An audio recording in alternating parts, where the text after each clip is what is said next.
I'm going to tell you something today that will sound absolutely mad. There is a secret price that comes with awakening, and it has to do with love. Not the kind of love they write songs about, but something far more dangerous. Every truly awakened person carries a burden that makes them nearly untouchable. And what I'm about to reveal changes everything you think you know about enlightenment. What we mean when we say someone is in love. What's really happening there? When two people fall in love, they're playing a very ancient and rather elaborate game. It's a game of mutual deception, though we'd never call it that at a wedding. Each person presents to the other a carefully edited version of themselves. Not the whole catastrophe, mind you, but the highlight reel, the charming bits, the mysterious bits. And the other person, equally desperate for connection, agrees to believe in this edited version. They invest in it. They build their dreams around it. This is what we call romance, and it's absolutely necessary for the game to work. But when you awaken, and I mean truly awaken, not just have a pleasant experience in meditation, something rather catastrophic happens. Something happens to your ability to play this game. You see through your own editing process.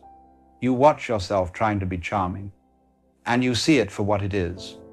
A performance, a mask, a clever little dance you've been doing since you were old enough to realize that certain behaviors get approval and others get rejection. And worse still, you see through everyone else's performance too. The awakened person stands before another human being completely naked, psychologically speaking. No pretense, no carefully crafted image, no future promises of becoming someone better, someone more complete. Just this strange cosmic accident of consciousness that somehow learned to call itself by a name. And that level of transparency is absolutely terrifying to people who are still identified with their personas. You know what happens when you stop pretending? When you stop playing the game of I am this kind of person and I'm looking for that kind of person? People don't know what to do with you. They can't get a grip on you. It's like trying to nail Jell-O to the wall. You become unpin-downable. And our entire romantic structure is based on pinning people down into roles, into promises, into predictable patterns. The unawakened person is looking for someone to complete them. They're looking for their other half, as the saying goes. But the awakened soul isn't a half looking for another half. They're already whole. And two whole people meeting, now that's an entirely different proposition than two halves trying to make a whole. Most people aren't ready for that. They don't want wholeness meeting wholeness. They want need meeting need.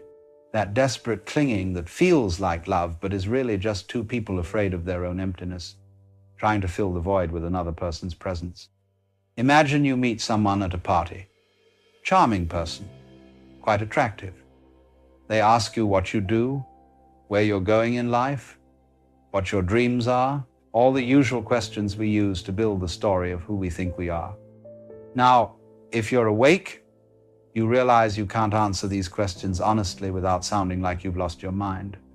Because the honest answer is, I'm nobody going nowhere, and the whole thing is a cosmic joke. I'm the universe pretending to be a person, asking another part of the universe pretending to be a person what they pretend to do. Try that at a cocktail party sometime and watch what happens.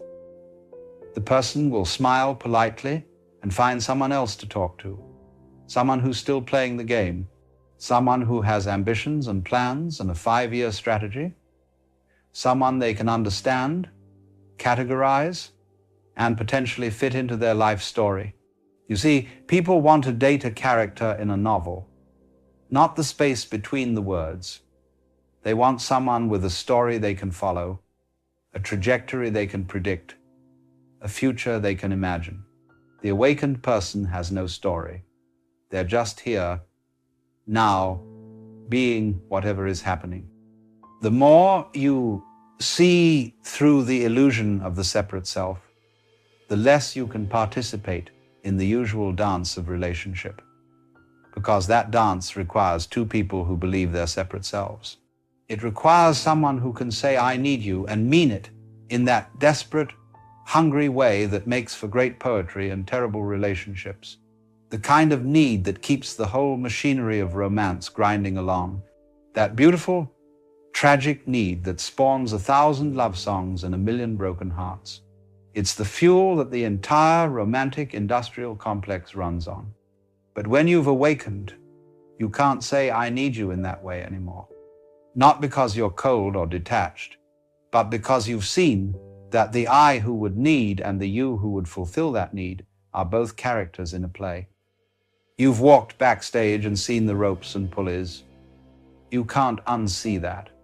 And you can't pretend you haven't seen it just to make someone feel comfortable. So you stand there, utterly available, completely open, but somehow impossible to possess.